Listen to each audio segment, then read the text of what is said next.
So today we are covering the last of the set of paramis. And as most of you know who have been attending or listening online, we didn't take them in order, but this last one, I believe, is the last one in the list.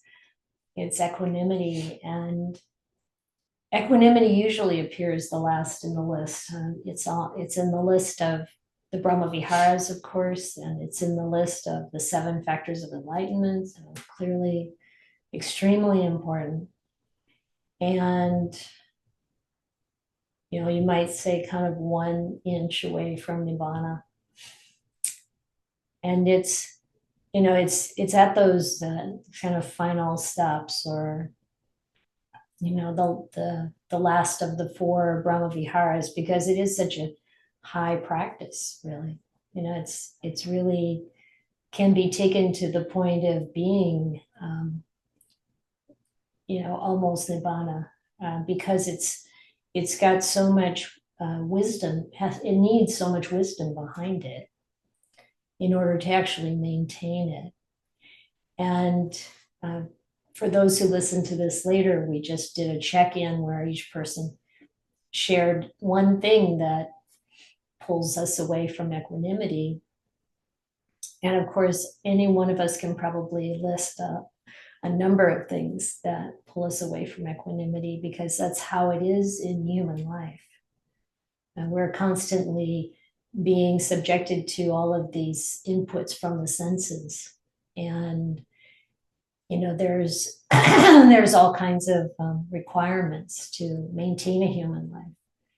And so any of these things can pull us in the direction of being unsettled and not the kind of balanced mind that's calm, that's impossible to disturb that we see in the enlightened mind, for example.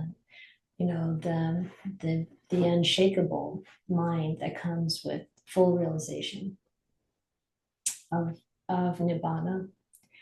So one of the questions is, well, first of all, how do I lose my equanimity, or how can I establish equanimity? And how can I learn how to continually come back to it? Do I have a clear sense of what it feels like to be residing in equanimity? And so these kinds of reflections can help us make progress towards that end. And one of the ways that we see in the suttas is to think, well, this, what's happening to me right now, maybe it's that feeling unsettled by a social situation, or something that's happening to a family member, or just the thoughts that are arising in the mind, or whatever it might be. And then the next thought is, but this is peaceful. This is equanimity. So they're just kind of bringing the mind back. And so the Buddha used the word Upekkha, which is the Pali word that we translate as equanimity, in different ways. And one way that it's used that is not the sublime quality of equanimity that we're talking about is to just mean neutrality. So when we see, hear, taste, touch, smell, feel, or think something, then we almost immediately have a sense of liking it or disliking it most of the time. There's kind of if it's something we find pleasant, it's like, I like that. Even if the movement is very slight, there's an open embrace for it, and then if it's something we don't like, of course, there's this pushing away. And sometimes that can also be fairly subtle, but a little bit of a leaning back, maybe. And of course, we all know about the more extreme versions of what happens when we like something or dislike something. Excuse me. But then there's a lot of stimulation or experiences that are just meh. Neutral, maybe we could say neutral, or neither pleasant or unpleasant. They're not something we like or dislike, but. And so that's one place where we'll see the word upekkha. But it's a mundane or worldly kind of upekkha, and it's not this quality that we want to cultivate of the stability of mind, because that kind of upekkha doesn't have any wisdom behind it. It's just our reaction or the lack of reaction. And another way that we can, kind of miss the mark of true upekkha is by being indifferent towards something.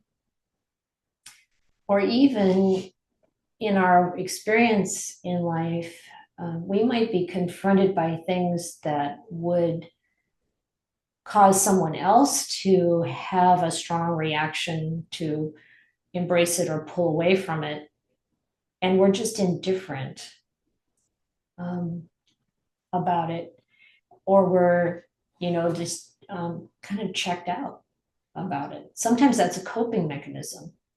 We hear something that's happening in the world or happening to someone else, and we're just kind of separate from it. We're calm, we're not affected, but we're also not being wise and present. It might be a coping mechanism, a way to deal with things that are happening. And it's not like there's that's completely understandable. There are so many different conditions that we've experienced. And sometimes those coping mechanisms are created just to be able to maintain some kind of stability. But when we want to practice and really, really look at reality, because the Buddha was clear, there's no way that we're going to be able to have these coping mechanisms that keep us shielded from dukkha, from suffering, and be able to wake up. And so I'm not advocating smashing coping mechanisms, don't go there, but to carefully, kindly, gently, wisely explore those places where we might not be feeling or taking in what could be happening that could cause us to feel disturbed. And then through that willingness to look, to be present with and feel in a safe context, then we can learn how to establish the stability of the mind while it's completely present and aware, understanding, and available to what's actually happening in the situation. So what does it feel like when we're equanimous, even if something that would have in the past shaken us is occurring? And you can just maybe bring to mind memories of this experience in yourself. Like maybe most people, I think, I know for myself, it could be hard, and it might still be hard sometimes to hear criticism, for example. But then with practice, being able to listen and really open ourselves, take it in, maybe practicing to let go of the sense of self and that defense mechanism when there's really no actual danger, physical danger. But to recognize that it's okay to take in this opinion someone else has, or this observation someone else has of us. And then we can actually maintain a steadiness of mind and go, oh, okay, yeah, I can see that. Or maybe we realize it's not really about us at all. And therefore, like Ajahn Chah would say, if someone criticizes you, they call you a dog, just check if you have a tail. A lot of you know that phrase. And that's kind of the idea, okay, so with wisdom, we look at the situation, we look at what's happening. But being there, standing solid internally in the mind, observing and noticing our tendencies inside to want to pull some things towards us and push other things away. Our tendency to want to quickly put up some kind of shield, and but instead we're able to observe that and not do it, and really listen and really be present and really evaluate with wisdom. So this is like, you can see, these places where we make progress with the practice. And we can also, kindly notice our own times when that's not what's happening, that we're really pulled off center. And then the practice of coming back and noticing again and being present again with mindfulness and stability. So I think equanimity, like so many other qualities of the other paramitas, mindfulness is really crucial to be there all the time.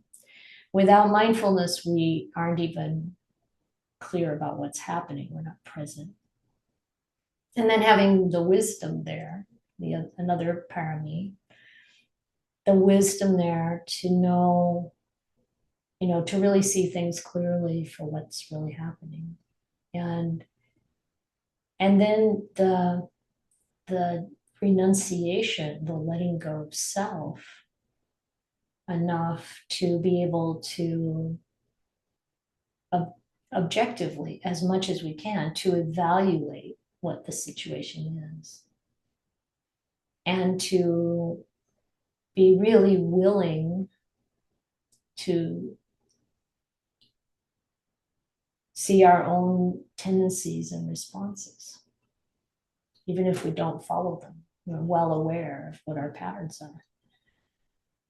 So these are all paramis kind of working together.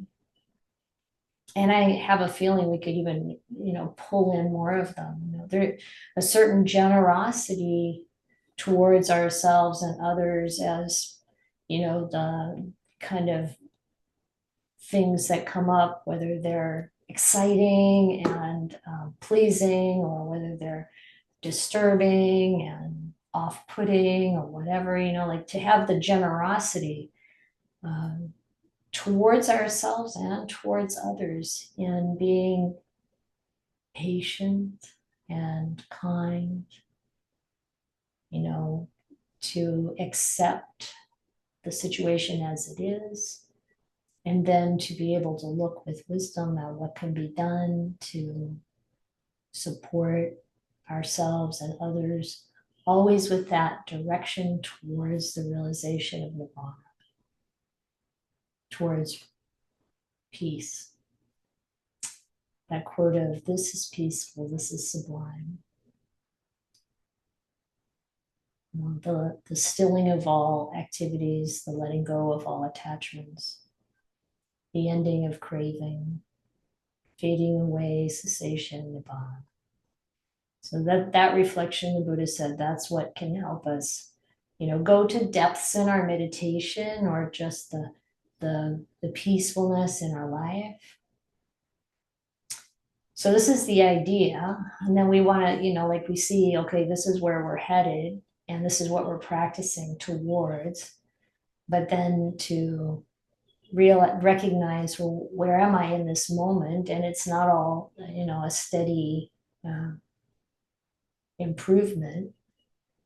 A number of things were mentioned already, the kinds of things like being tired, or being stressed, having to find a new job, or having to interact in a public circumstance that's stressful or frightening, my own experience that I shared of meeting another car on the road when they're kind of like barreling around this blind corner, and then it's like anything in our experience can be upsetting or distracting or exciting and pull us off of this space of peaceful.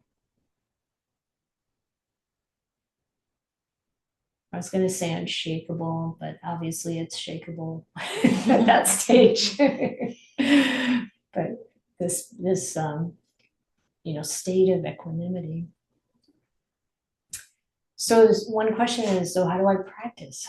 Of course, there's already been the indication of, well, we have to notice, we have to know what we're doing, how things are affecting us, and then to continue to come back to that state of stillness. So I think I want to share some similes with you first, and then we're going to have a guided meditation.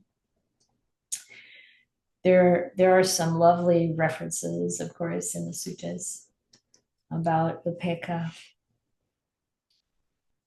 One of them is kind of we led into last week when we practiced and celebrated Vesak. I talked about this sutta in the Majjhima Nikaya, number 123, where the monks were talking about how amazing the Buddha, the Tathagata is, and the Buddha interrupts their conversation by showing up, and then he says, what have you been talking about? And Venerable Ananda says, we were talking about how amazing the Tathagata is. And the Buddha said, well, say more about that. And Ananda goes through this whole list of basically miracles that occurred when the Buddha was born. And then at the end, the Buddha says, and I'm going to read it here, it says, well then, Ananda, you should also remember this as an incredible and amazing quality of the Tathagata. It's that the Tathagata knows feelings as they arise, as they remain, and as they go away. He knows perceptions as they are, he knows perceptions as they arise, as they remain, and as they go away. He knows thoughts as they arise, as they remain, and as they go away. This too you should remember as an incredible and amazing quality of the Tathagata, of the realized one. And so sometimes this gets quoted as, the Buddha knows a feeling is just a feeling, a perception is just a perception, a thought is just a thought. So that awareness, and they actually come in that order because feeling comes first. You hear something and you have a feeling that arises, and there's a perception that's formed around it, of course, based on the past, based on our past history, conditioning. And then thoughts come with it, and it all happens so fast, you can hardly tell what comes first. But the point being, this realization that no matter what this feeling is, it's not going to last. It's not really substantial in any way. It comes, it stays a little while, and it goes away. And if we can be present with that, if we can have the mindfulness to be present with that, and then this perception, what's my perception when someone says that particular thing? What are the thoughts that come with it? Does my mind go into the past? Does my mind go into the future? Does it come up with a lot of things to worry about? Does it come up with a lot of things to be excited about? I want this, I want more of this, all of that. But the Buddha would know, oh, this is just a thought.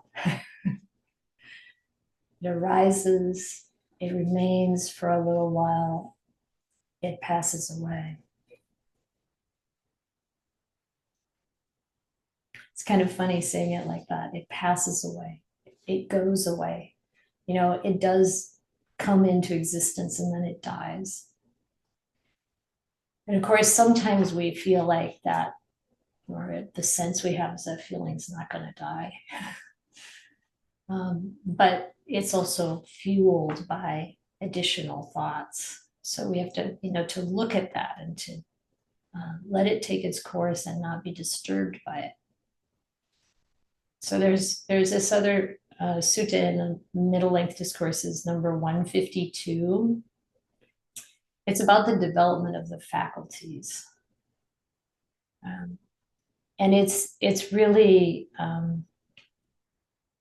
quite beautiful. So there's a part here that says, the Buddha is saying, there is this supreme development of the faculties in the training of the Noble One. And here he's talking about the faculties as our sense faculties, our, sight, sound, hearing, smelling, tasting, touching, feeling, thinking. And he says here that when there's a sight and we see it with our eyes, liking and disliking, or both liking and disliking, can come up. And then if we have our mindfulness there, we know that I'm seeing that, and then liking comes up, or disliking, or both. You can have both, a mixture. And then he says, when we're practicing, the practitioner says, I understand that this has come up in me and that it's conditioned, coarse, and dependently originated. So why do I like it? It's because of the conditioning of the past. Some people, they see rice pudding and they're like, whoa. And other people are like, ugh. This is how the conditioning is. It's like this. And the simple example can be extrapolated to everything else. It's like, this is from our conditioning. It's conditioned, coarse, and dependently originated means it's going to go away again. It's based on other things. It's only there because the conditions are supportive for it to be there. And then he said, so you realize that, and then he says, but this is peaceful and sublime, namely equanimity. So when we start to value the experience of equanimity more than we value the liking or the disliking, when we have the wisdom behind it to know that whatever it is that I'm leaning towards or leaning away from is actually just a temporary experience, and I shift back into equanimity and remind myself that this is peaceful, this is sublime. Then we start to have much more space around whatever we're experiencing. And of course, a thriving meditation practice, or let's not even go that high, just a daily meditation practice, regardless of what's going on, really gives us a lot more ability, the capability to be more aware and present and strengthened. And then the Buddha uses this beautiful simile. So he says, then the liking, so when we go back into equanimity, he says, then the liking and disliking, and both liking and disliking that came up in them ceases, and equanimity becomes established. And here's the simile. It's like how a person with clear eyes might open their eyes and then shut them, or might shut their eyes and open them. Such is the speed, the swiftness, the ease with which Any liking, disliking, or both liking and disliking at all that came up in them cease, and equanimity becomes established. It says in the training of the noble one, this is called the supreme development of the faculties regarding sights known by the eye. It's like you see it, you know it's peaceful. Just close your eyes, and that fast, go back to equanimity. And then, of course, he talks about sound. When you hear a sound with your ears, and it goes through all the same language,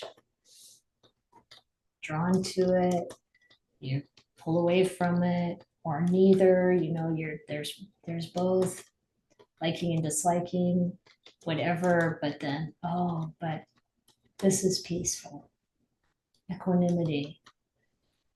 And he says, it happens just as fast, that stabilizing equanimity, as if a strong person can effortlessly snap their fingers. That fast. You're back to equanimity. And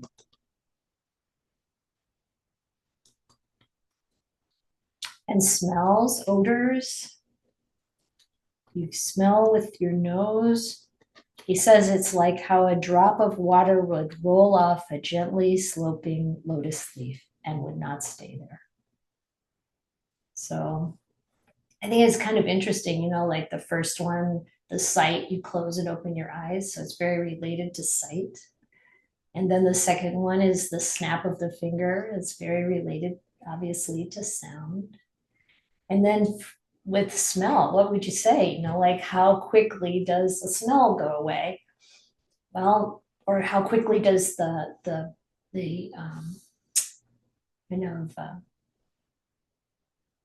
movement in us that's created by smelling this smell. And it's like the water drop going off the slightly slanted lotus leaf. Slightly sloping lotus leaf. And the water goes. And it's like, yeah, I can have that, the images can really help us, the images and the similes, like, what are the smells that really strike you and move the mind?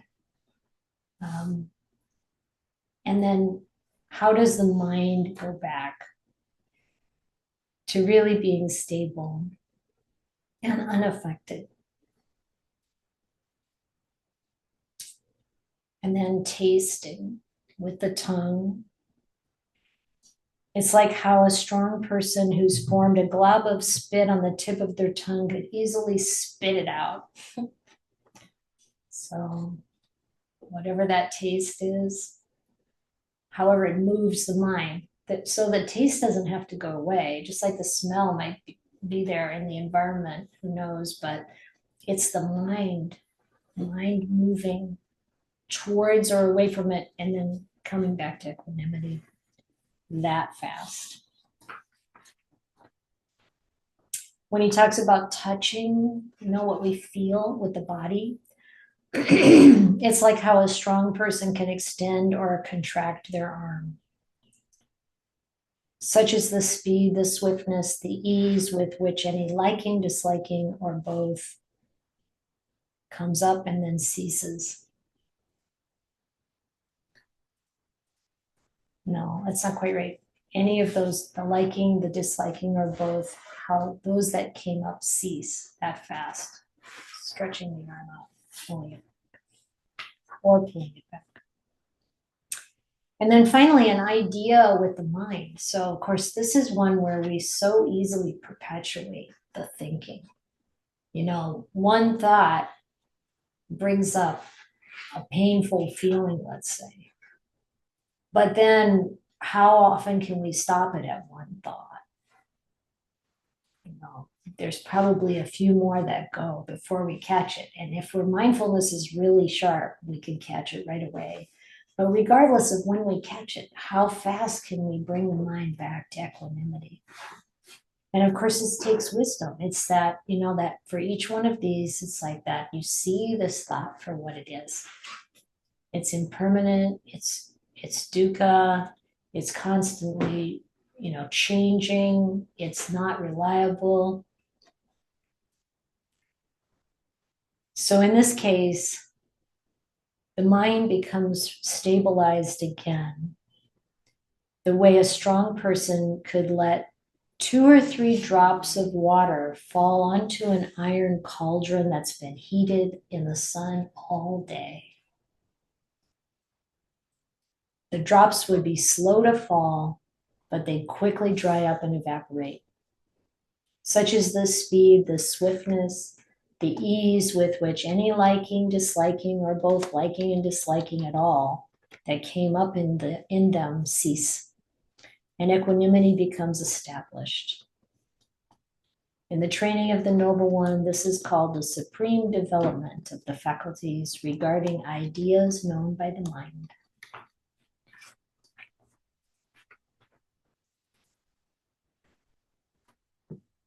So we're going to practice a little bit.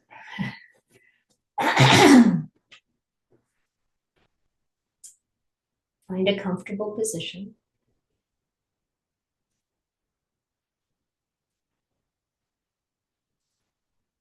I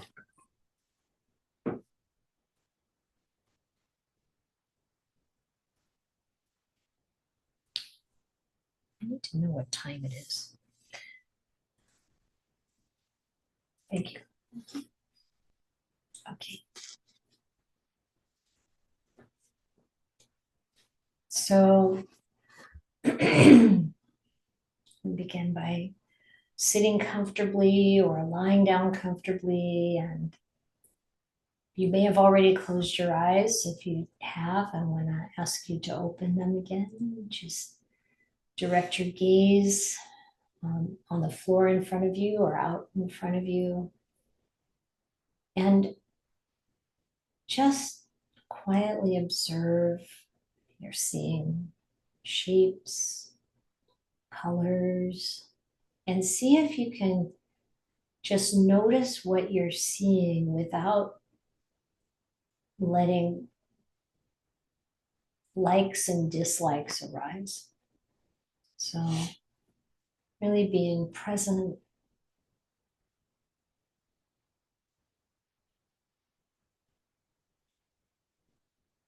Just taking in shape, color,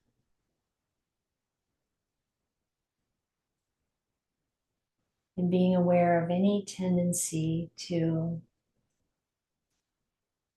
kind of lean towards or away, to like or dislike. Let go of any thoughts.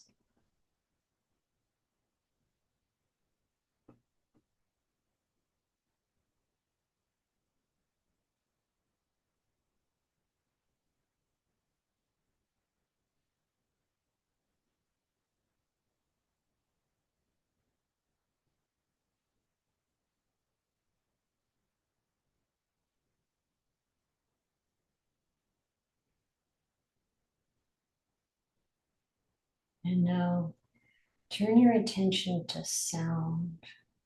As you shift, your eyes can still remain open if you like, but turn your attention to the sound, whatever is coming to your ears. And see if you can just stay with the sound as it is without the liking and disliking, thoughts about it, analysis, identification. And if those things come up, just come back to just being with the sound.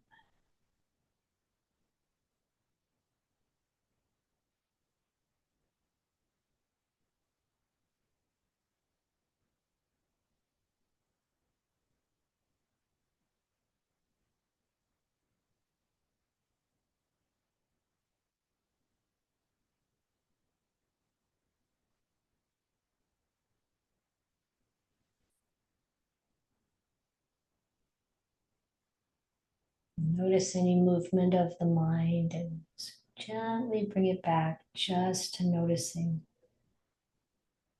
if there's a sound, if there's no sound.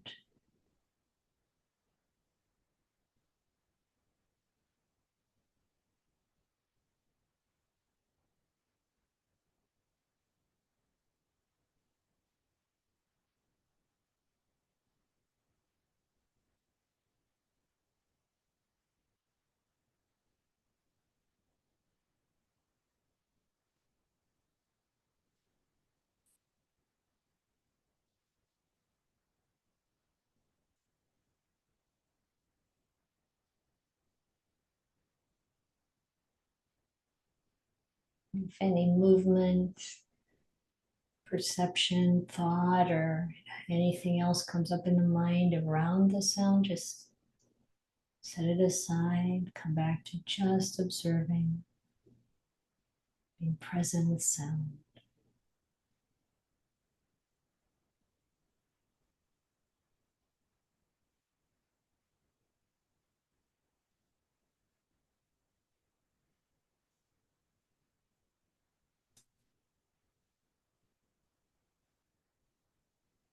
We turn our attention to taste, to your mouth, to your tongue. Maybe there is a taste that you didn't notice before in your mouth. Maybe there's no taste.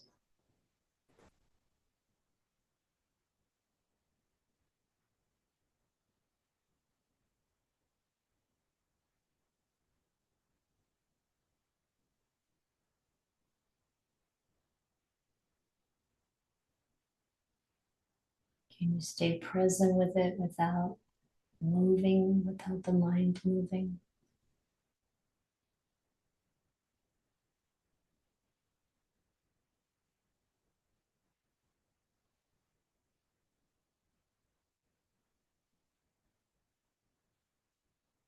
Or come back to just the taste as it is.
And then we turn our attention to the nose.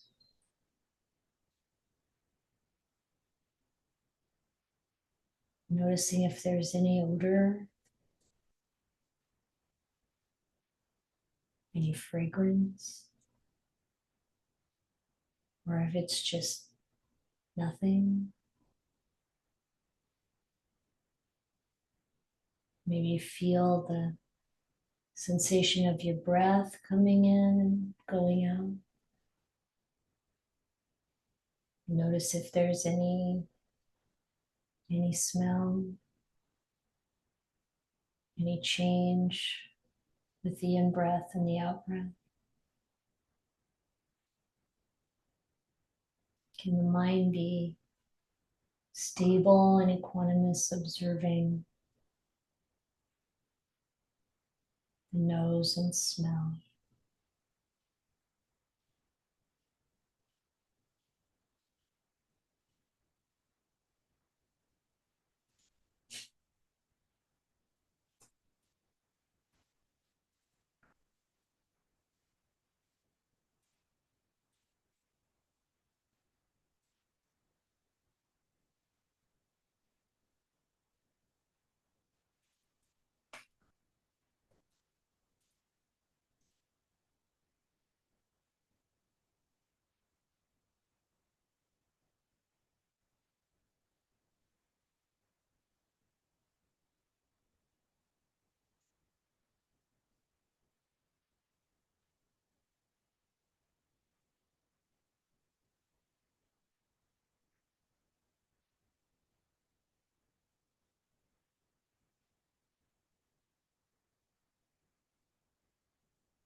We will turn our attention to touch and just feeling the skin, the sensations on the skin, the heat, coolness. We can start at the top of the head,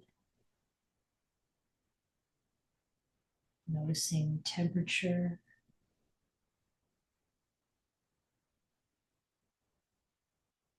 Any feeling on the skin.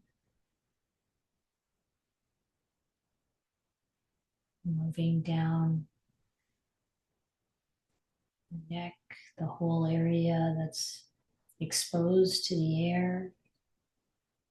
There, is there a feeling?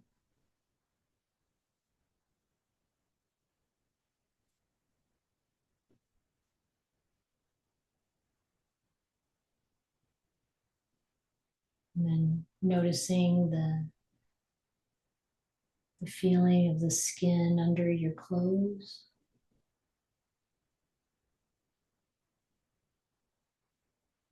And if that's different,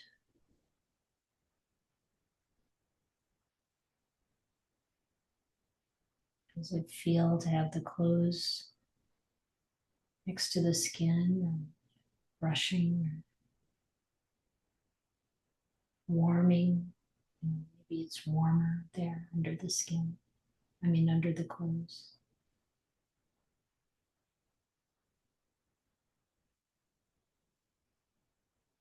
Maybe there's a little feeling of pressure, the hands maybe lying on your lap, or wherever, however they're resting.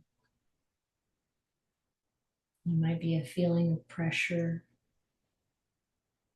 if you're lying down, or where, how you're sitting, where the skin meets the chair or the cushion, the bed, whatever it is, the floor.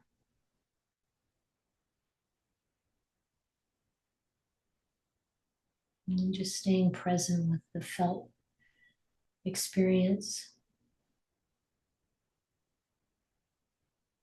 keeping the mind calm.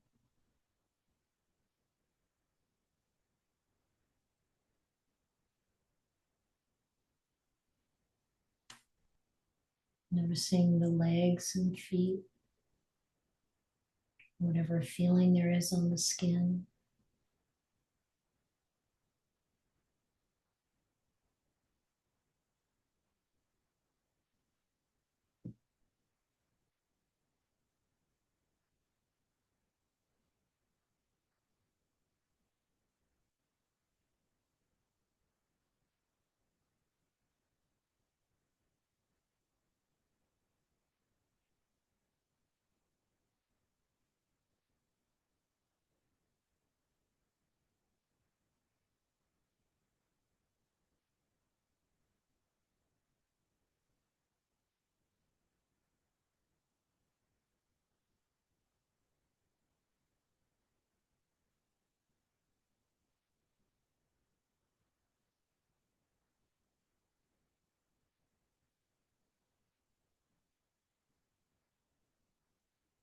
You might notice some internal feeling,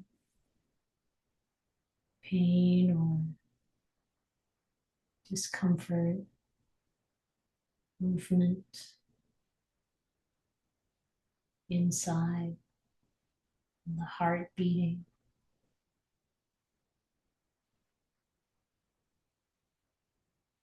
or movement in the digestive tract.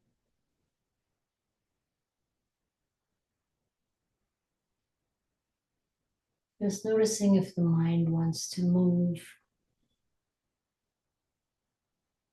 and bring it back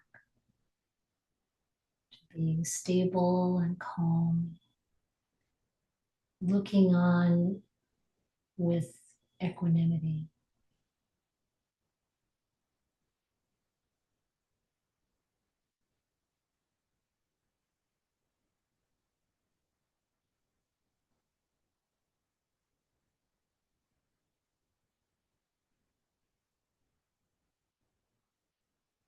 We can reflect that all of these sensations and the likes and dislikes all come from the past, the karma. We experience things the way we experience them because of our conditioning, because of the karma of the past.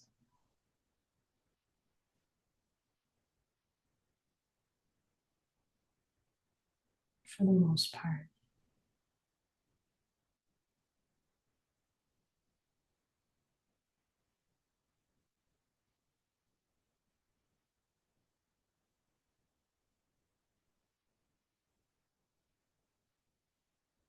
We can turn our attention to the mind. Notice the way the mind responds as it hears these instructions or experiences the input from the other senses.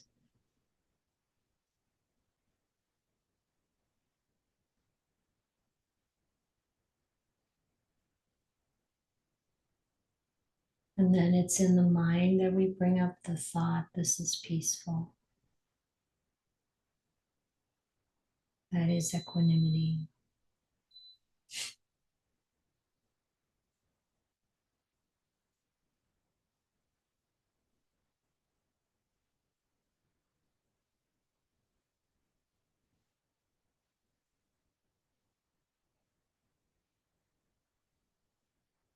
A real kind of letting go.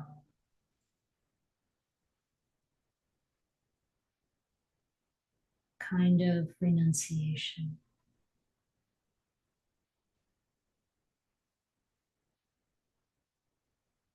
The wisdom that tells us there's nothing worth clinging to.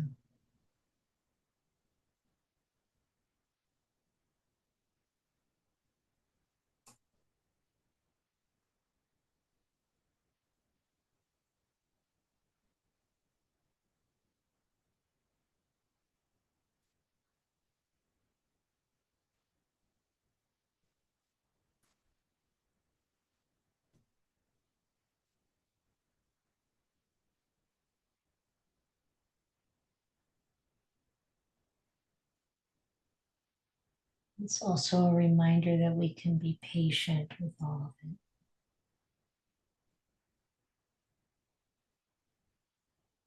It's all temporary.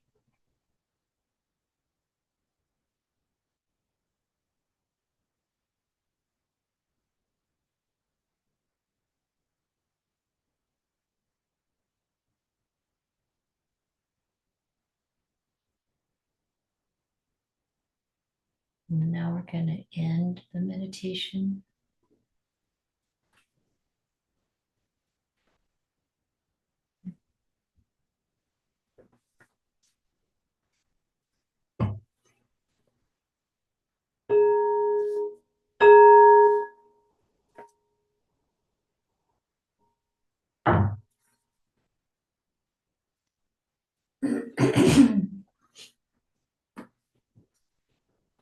So,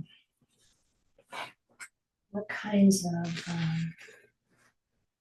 challenges, questions, comments? One comment I have is in the middle of all that, there was quite a lot of hip pain. So I noticed I'm, trying to just notice what the sense input is, and the pain is just like not having it. You're gonna pay attention to me.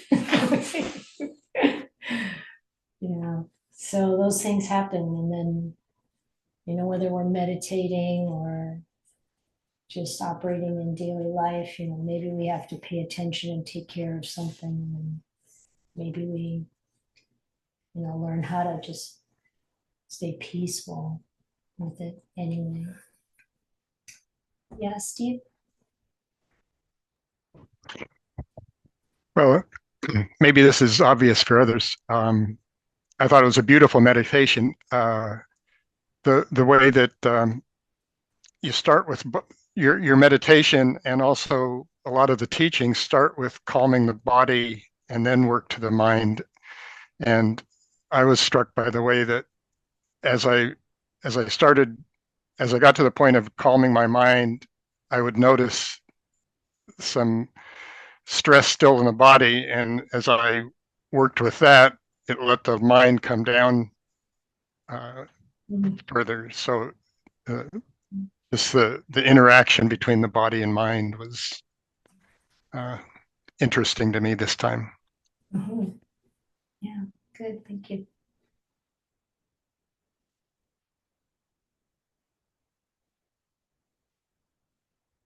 I thought it was wonderful to have such a peaceful voice guiding us, and then you're like, okay, now let that go. I'm like, that was so peaceful. But then I let go, and then it was even more peaceful. Ah, good. Good.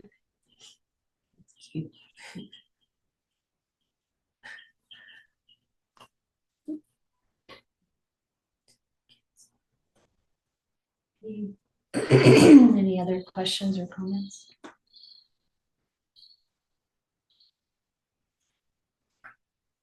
I read something the other day. I'll just share this briefly and then I do want to know what you were going to say then. This came from my insurance company. Health insurance. But it really struck me.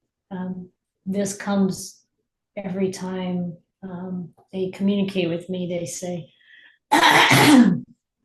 discrimination is against the law. This health insurance company complies with applicable state laws and federal civil rights laws and does not discriminate on the basis of race, color, national origin, ancestry, religion, sex, marital status, gender identity, sexual orientation, age, or disability. And this insurance company does not exclude people or treat them differently because of any of those things. And I usually don't read this, because I know it's there. But right now, the kind of certainly pulled me off the equanimity, because I thought, what if that doesn't continue to be the case in this country? And then restoring my equanimity with the wisdom and the awareness that it is important to take action to whatever degree we can to do what's good and to promote what's good and to protect and care. And we can have equanimity as we do that. So I just thought I'd stick that in the space, and then I saw Ling's hand. So Ling, would you please go ahead? Thank you, Ayya. I thought what you just told us was very helpful for me, like thinking about feeling, perception, thoughts will eventually go away. I started to understand, I can resonate when I think something negatively. As I realized, oh, that hurts, I needed to replace it. I could change, sort of gradually change to think something positive or help me to forget that thoughts or let it go. But sometimes I found that the thoughts, not just thinking negative, but actually was thinking solve the problem. And then I realized, oh, that's not time to think about it. I kind of negotiating, oh, okay, I let it go, but I have to come back, solve that problem. So things like that, I was wondering, you said, oh, it's all temporary, let it go. What should I do? Because afterwards I still keep thinking. Or would it be solved by itself? Thank you. So this is a really good question, and it's really developing our wisdom to know when we do need to go back and look again at the problem and solve the problem. because sometimes it's uncovering what really lies behind what comes into the mind, you know? It's like those 5 methods the Buddha gives for removing distracting thoughts, for example. We can apply those. So sometimes there's something more complex, deeper than just a stimulus from the senses and then, you know, how we react to it. And we do need to go deeper with it. And so maybe we can't do it in the moment and we come back to it later. Or, you know, yeah, something that, you know, like a number of people talked about how what pulls us away from our equanimity is the things that are happening either to our family or to our friends or to our society, or maybe it's, you know, the people we don't even know. And there's, you know, what's happening in our own life, our to-do list, or, you know, and it's true that these things might need attention. But what can we do to establish equanimity and then give it attention from that place of wisdom and peace? Again, it's like when the Buddha says you can have the body be really sick and even dying, and our mind doesn't have to be sick. He said, you know, make sure your mind isn't sick. So what's the mind doing? The mind is observing this natural process in the body. And with complete wisdom and understanding, there's no even attachment to it. It's like, it's okay, whatever the body has to go through, fine. But then wisdom also can help us, like, okay, if there's some remedy that can support the body, it's fine. Like, apply that. There's some remedies to the, you know, certain particular things that are happening in society that we can apply, that we can support, that we can develop, you know, our own actions with other people, you know, standing up for what's good, what's fair. Those are all good things to do. And can we do them with equanimity? It's much more powerful if we can come from that place. And the whole time, you know that there's nothing that's going to really solve samsara. So it's not like we're going to keep this body alive forever. We're not going to be, healthy forever. We're not going to be able to solve the problems for our family members always, but we might be able to provide a good example. We might be able to give some advice that actually helps. So, but can we do it all from a stable, equanimous place? Even have some equanimity at a level where you might, when we go think in terms of the way the Thai forest tradition talks about it, you know, the knowing. That's equanimous, that knowing. You can see how tightly woven equanimity and wisdom are together. So from that place of knowing, we can even experience the feelings that can be so strong. And yet we're distanced from it a bit. Not in that indifferent, I'm shutting off from you because I can't handle it. Not that place. But from the, I see it and I hold it all here in front of me. And it's okay. Because there's this peace and equanimity and wisdom that is the platform. I don't know, did that answer your question, Wayne? Yeah, I think it's very helpful. I don't have answer yet, but I think I kind of know the path go working with, and I'm happy it was not just like, like shutting down, and actually it needs wisdom there. Thank you very much, Ayya. You're welcome. So much of the trouble we have is from shutting down. You know, I'm a white person. If I want to ignore all of the injustice to people who are not white, I'm shutting that off. And if I think that that's somehow saving me from the problem of discrimination, I'm deeply mistaken. If I don't make the effort to understand what's happening when you're not white, to understand how I can be an ally and a support to change that in our culture, then if I don't do that, then I'm not really present, not really aware, not really mindful, not really following the Dhamma. Letting these huge blind spots still exist.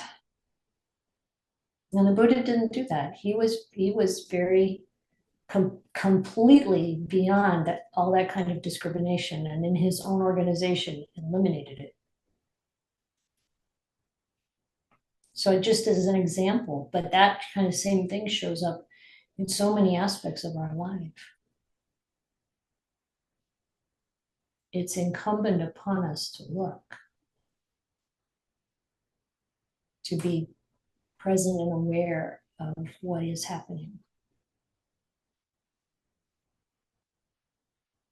and to be grateful when people point it out.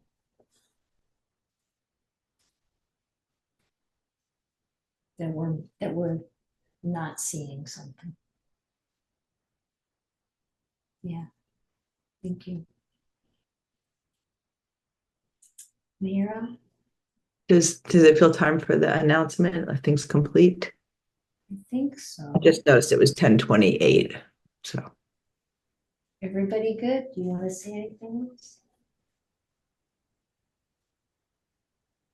No, okay.